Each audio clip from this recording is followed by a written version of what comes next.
Hello everybody, in today's tutorial I'm going to teach you how to create a leaderboard script in Roblox Studio.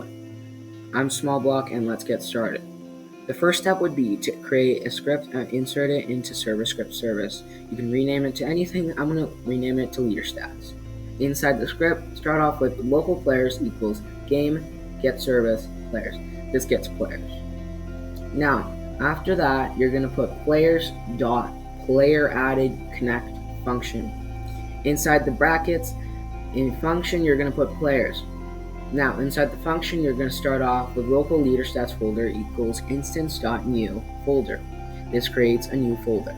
Then, after, you're going to do the same thing with coins, except this time, rename the variable to coins, and instead of creating a new folder, create a NumberValue.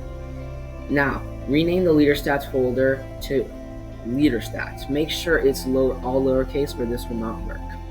In the next line, leaderstats.Parent has to equal player. Same for this has to be there or it won't work. Now you put the Coins.Parent to leaderstats folder and rename it to anything you want. It can be money, it can be coins, anything. Okay, now you're done with the script. Let's get to testing.